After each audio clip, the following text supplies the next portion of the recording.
Hi everyone, today I'm going to show you how to block something. So a lot of people don't even know what blocking is. And the other one is I'm going to use blocking wires. So I've made this shawl and we may need to do something extra with it at the end because it is machine washable, so it may spring back. So what I've got this is an 8-ply shawl made with Riot DK. And I'll show you how it's been knitted quite loosely because we want it to stretch, but you can see how much give is in this while it's dry, and I'll show you how much give is in it when it's wet. But while I'm here, these are blocking wires. So the kit, which is covered in fragile labels, but anyway, comes in a tube. You get, I think, 6 of these short ones. You get a bunch of, I think they're about 1 meter long ones. And you get some that are extra flexible. So they're all flexible, but there are a couple, this one's got I'm just trying to spot them because they've got a flat bit in them there, so you know which is which. And they're eluding me. Oh, there's one there. So that's got a flat bit in it. So that's the extra flexible one. So if you've got, so this one's extra flexible, whereas the other ones aren't quite as flexible. But they do make life so easy when it comes to doing something this big. Even garments, you can put them up the side, inside of the garment, up the side, out the shoulder, 3 pins, and you're pretty much blocked. So what I'll do is I'm going to go and wet this one. So I'm just going to wet it in the basin, just with cold water, no soap, no nothing. Then I'll roll it up in a towel and get as much moisture out because I just want it damp. But I do want it damp right through. So bear with me for a minute and I'll come back and we'll have a look. We'll compare how much give it's got once it's wet. So this is the dry, and I'll show you what happens when we wet it. All right, so here it is damp. So now when we give it a stretch, it doesn't stretch back quite so much. It's some of the spring's gone out of it. So this means that when we block it, we can actually stretch it out and it's not resisting so much, because the idea of blocking something, let's have a look at our little holes here, is that we're trying to make our little holes stand out. So rather than being all crunched up, we can actually spread them out. So if you've ever knitted anything lace, when you knit it, holes are really small and then it looks like a lovely cobweb when it's all pulled out. This one's also got points on it. So we're going to try and get our points to be more pronounced by using our blocking wires and blocking them through the points. So what I'll do is I'll just grab one of the wires, and I'm not going to bore you to show you this whole caboose because it takes a little while for me to thread them all through. But this is the side that's got all the points. So all I do is I'm going to pop it through the first point. There's our next point here. So pop it through there. So all we're doing is everywhere that we want it to sit out, we are going to stick the wire through the point. So you can see, so I'll do, that's for this side. Once I've threaded all this side up, and this is going to be heaps longer than my wire, I'll actually overlap. So I'll start the next wire and this runs out. I'll start the next wire and I'll actually overlap the wires so that they'll end up overlapped. So I'll do this side. Then for the other side, so you can see that's the side and you can see the wire in there.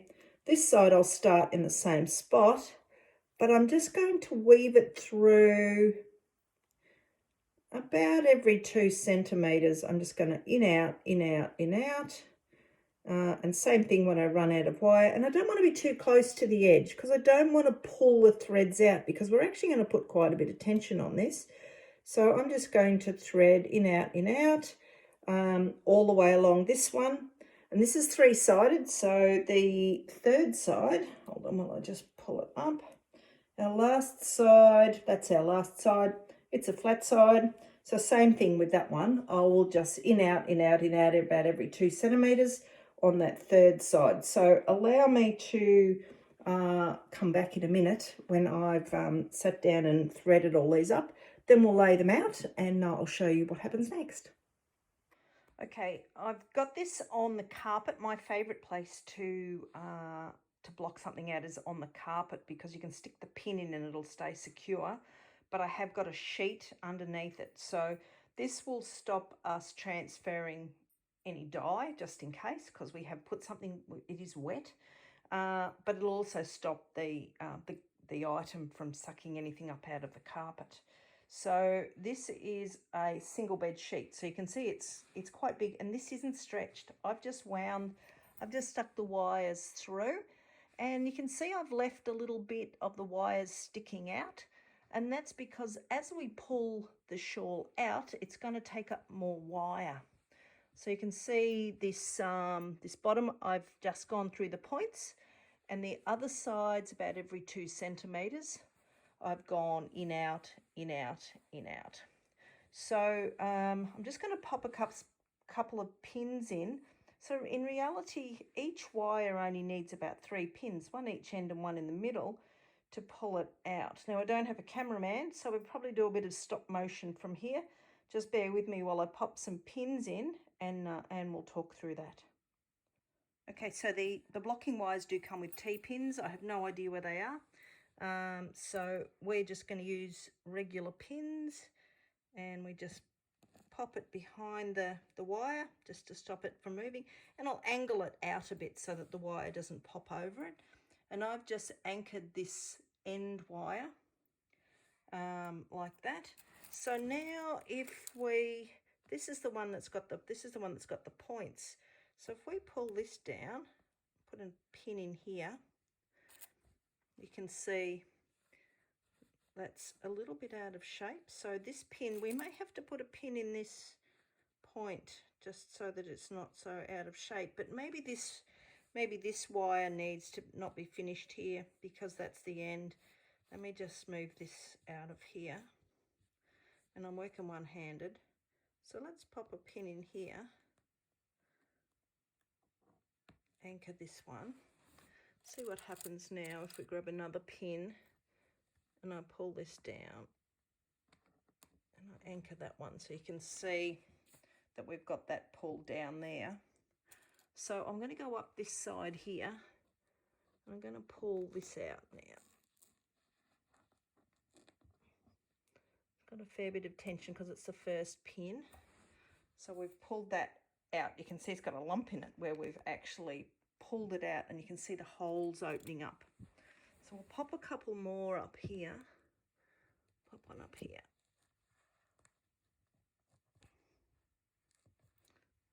Okay.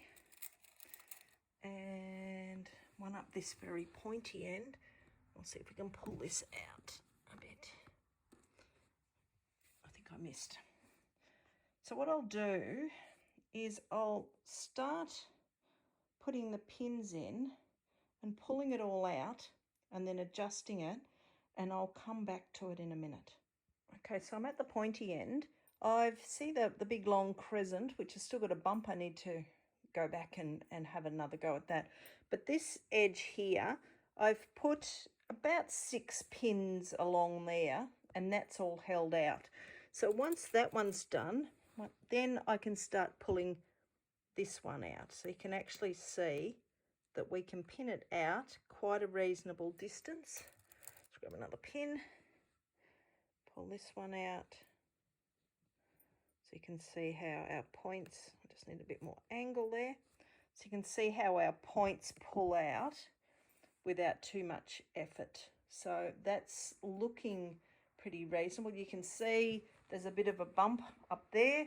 So I just need to do some smoothing out and rearranging. So sometimes you might need to rearrange, but to do a shawl like this, if you were using T-pins, God, you could end up with absolute hundreds of pins. See up here, this one, I'm going to pull this one back a bit. There we go. And I'll just readjust this one because it's coming over. There's our wire. I think I pulled this one off, did I? doing it by feel is not that good. A bit more angle there. So that's those points all coming out. You can see all the holes have opened up. So from here, some people might lay a towel on top. This doesn't really need any flattening out. I'm just going to let it dry. I'll just have a fiddle with, there's a couple of bumps that I'm not happy and a couple of wrinkles. I'll fix those. So that one where that light is there, I'm not happy with that. And up there you can see there's a bump, and you can see there's a wrinkle in the purple there. So I'll fix that up. Just pull that out. And I think I might have a fiddle with this corner here, and I'll try and get that looking a bit better. I'll just have a fiddle, and then I'll just take one more shot. Okay, so I fixed this corner. So that's look a bit, it's still got a bit of a buckle in it, but I don't really, I'll put another pin. I think I'll put another pin in there, and that'll straighten that out. And then I fixed that curve, so that's all looking pretty neat. All my points are out. It's pulled out fairly tightly. I haven't overstretched it. Some things you aggressively block. So in this case, so this one here is one that we want to block to pull out. Some things that we block, we just want to, like for a beret or something, we just want to lay it flat and wet it and just put a towel on it and just let it settle. Some things like this we want to pull out because we want it soft and loose and lacy and floppy. So with something like this, we might find that because it's a machine washable, that at the end, if it still springs back too much and we're not happy with the way it looks, I might steam it into submission. But let's just see how it turns out. I'll have to come back to this tomorrow afternoon and see how it turns out. All right, here we are. It's all dry.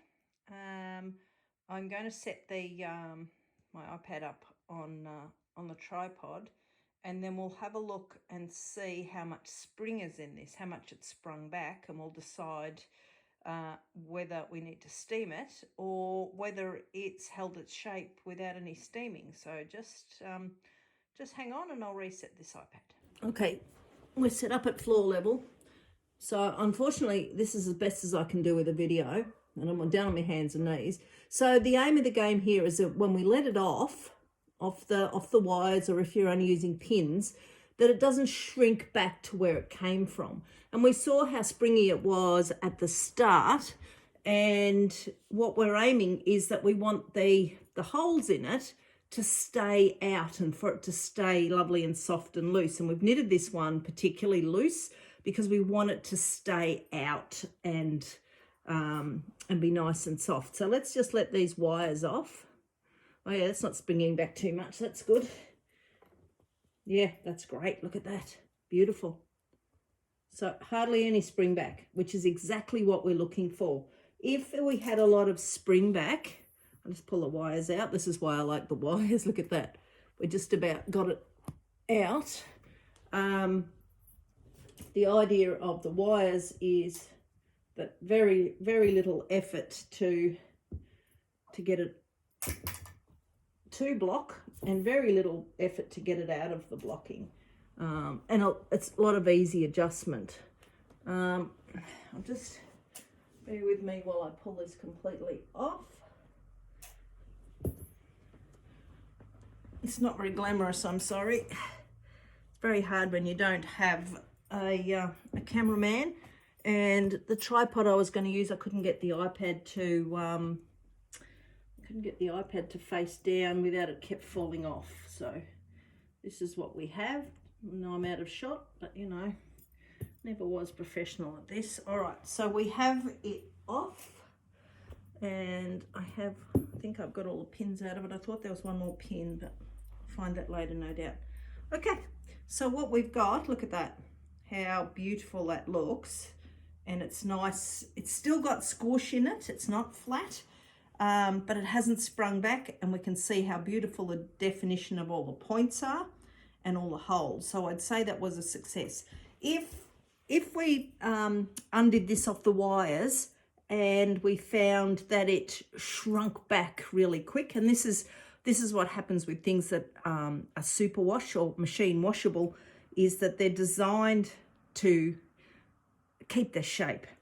So then I might put it back on its pins and its wires after I've done that little test, and I might get my steam iron and just put a damp cloth over it and just not put the iron on it, but just push some steam through it just to make those stitches set in place.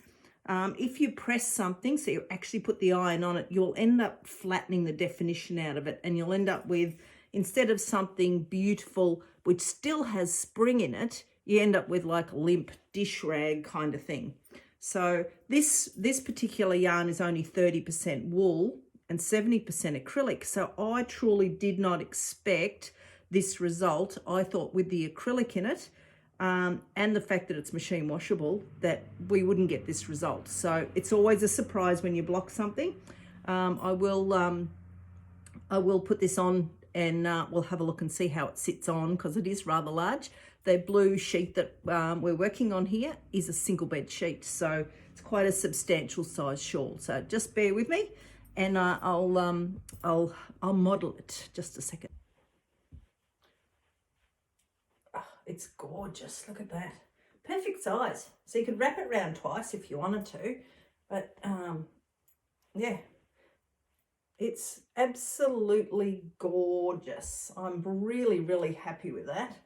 So look, some people like to wear them backwards, but I'm not. Let's just get it backwards. Let's have a look at that.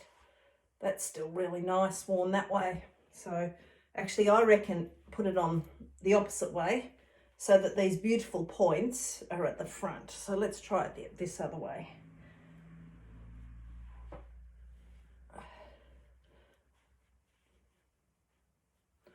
Oh yeah, that's nice. Look at that.